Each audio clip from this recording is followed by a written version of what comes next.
Hey Survivor, welcome to episode 76 of the Vibrant Survivor podcast.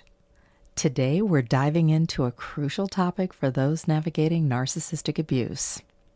What to do when others can't see the red flags in the narcissist's behavior. Yep, it's time to unmask the narcissism around us. But before we dive in, let's take a moment to self-regulate with a simple 4-4-8 breathing exercise. We're going to inhale for 4, hold for 4, and exhale for 8. If you'd like. Ready? And try placing your hand on your heart as you do this. Inhale, 2, 3, 4. Hold, 2, 3, 4. Exhale, 2, 3, 4, 5, 6, 7, 8.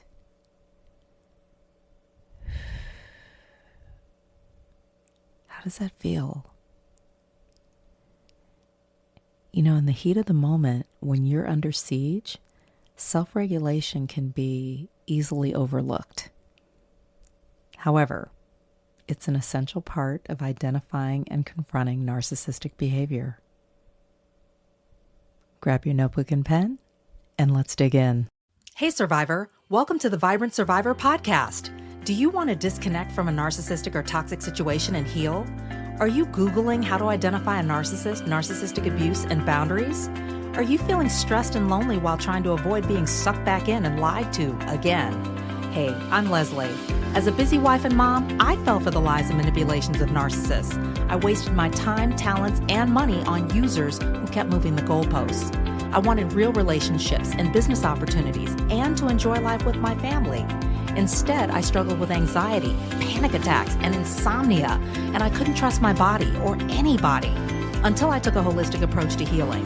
In this podcast, you'll find tips for healthy living, trauma healing, and boundaries so that you'll have the freedom, confidence, and inner peace to respond, not react, after narcissistic abuse. Take a deep breath in, let it out slowly, and just relax. This time's for you. Hey, Survivor! Are you tired of feeling exhausted, stressed, lonely, and stuck in narcissistic relationships, and you just want closure and healing? I spent years rationalizing toxic relationships and dysfunctional environments in the name of community, connection, and career. As a result, I wasted my time, talents, and money on users who kept moving the goalposts. One of the worst was an alleged murderer who discarded me after I caught him lying, stopped helping him for free, and held my boundaries. Even though I dodged a bullet, I felt depressed, ashamed, and I doubted myself. I want you to know that you don't have to suffer in silence, feel alone, or crazy anymore. Come and experience the power of creating your own closure without the permission or participation of the narcissist. I've been no contact for over 4 years now, and I've grown personally and professionally. I have more clarity, stronger boundaries. I'm building a life and business that I've always wanted and enjoying real relationships. I know you want to break patterns of getting into toxic relationships, even if you don't mean to. And it feels so good to disconnect from dysfunction, set and hold boundaries, provide closure for myself, and focus on self-care, and to empower my kids to do the same. Go to closurecoachingsession.com right now and get ready to heal after narcissistic abuse. As I've shared with you before, I've experienced both sides of the red flag equation in dealing with narcissists. I've had people point out red flags and issue warnings to me, and I've pointed out red flags to others and warned them. Both scenarios are frustrating. The difference is the timing of the frustration. So as a target of narcissistic abuse, I couldn't see who and what I was dealing with at the time that I was warned. But I still managed to express my gratitude for the heads up and committed to keeping my eyes open in the situation. That was the best I could do at the time. Now, I was frustrated with myself for not seeing it and disconnecting sooner. And that kicked in later after the narcissists in my life got exposed or revealed themselves. As a whistleblower, I felt immediately frustrated by the challenge of articulating what had happened to me and to others in a way that the target that I was trying to warn could hear. And when I felt that I had successfully done that, I expected the target to take action immediately, like right now. And that wasn't always the case. Sometimes it can take months, years even, for people to see clearly. Can you relate? Here are 3 essential strategies to unmasking narcissism around you. Number 1, trust your gut in identifying narcissistic behavior. It is crucial to learn the red flags of narcissistic behavior. Narcissists share similar criteria, as is mentioned in the DSM-5, including grandiosity, preoccupation with fantasy, special status, the need to have excessive admiration, entitlement, exploitation, lack of empathy, that's a big one, envy and arrogance. The more you know, the faster you go. So if you were raised in a narcissistic family or other dysfunctional environment, you were likely conditioned to tolerate toxic behavior. And this will impact your ability to do things like pick a friend, choose a partner, and cultivate healthy relationships in life. So you'll stay on this relational hamster wheel until you know who you're dealing with and know who you are, like I always say. And I've been there, and I'm here to help. So pay close attention to how someone interacts with others and how they treat you in different situations. Trust your instincts if something feels off. When you sense something isn't right about someone's behavior, trust your intuition. Don't dismiss your feelings or brush them aside like, oh, they're probably just going through something, or oh, maybe they just have gas, or maybe they're tired or hungry. Your instincts are powerful tools for identifying toxic dynamics. Sharpen them and use them. Number 2, plant seeds of awareness to address others' blind spots.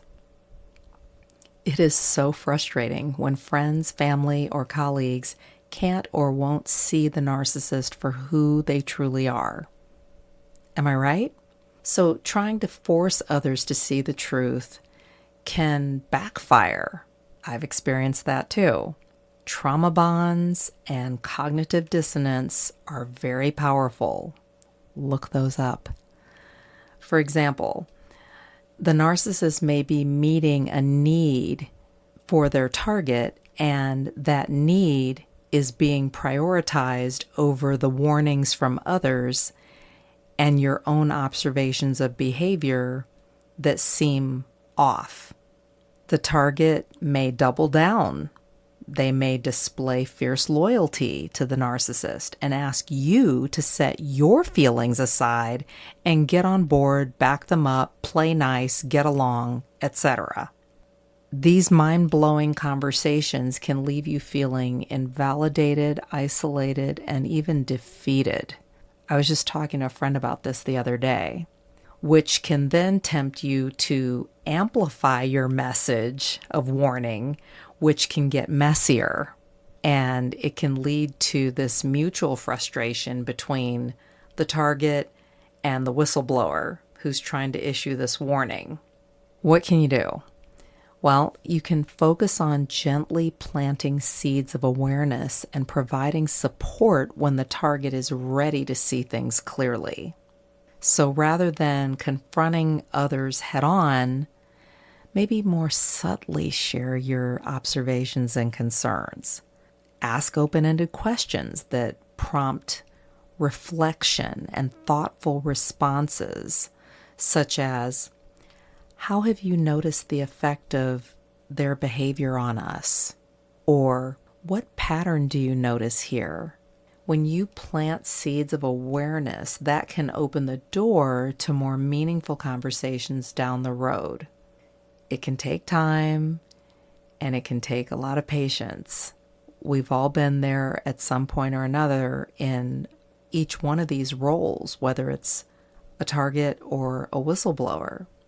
So just keep that in mind moving forward.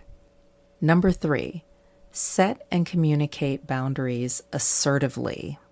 One of the most powerful tools for protecting yourself from narcissistic abuse is setting clear boundaries. Narcissists don't like them. Establishing boundaries communicates your needs and limits, which makes it harder for narcissists to manipulate or control you. So be clear, direct, and assertive. Use I statements to express your needs and the consequences if your boundaries are crossed. For example, you can say something like, I need space when I feel overwhelmed, and if that boundary is not respected, then I'll need to step back from the relationship, or I'll need to end the conversation. Clear language matters, and it can help you to create the space you need to stay safe and sane in dealing with narcissists and their targets, quite frankly. Let's recap 3 essential strategies to unmasking narcissism around you. Number 1, trust your gut in identifying narcissistic behavior. Number 2, plant seeds of awareness to address others' blind spots. And number 3, set and communicate boundaries assertively. Remember, when it comes to unmasking narcissism around you, gentle guidance creates awareness and vibrance. Together we can create healthier lives. Thanks for tuning in. Take care, and I'll talk to you soon. If this podcast has helped you understand who and what you're dealing with, sharpen your discernment, and move forward on your healing journey, share it with another survivor. Help me help others by leaving a review for the show. And let's connect on social. Take a screenshot, share it in your IG stories, find and tag me at The Vibrant Survivor, and I'll share your post too. I look forward to connecting with you on IG and seeing you back here. You're not alone, and you're not crazy. Know who you're dealing with, know who you are. Take care, and I'll meet you back here next week. Bye-bye.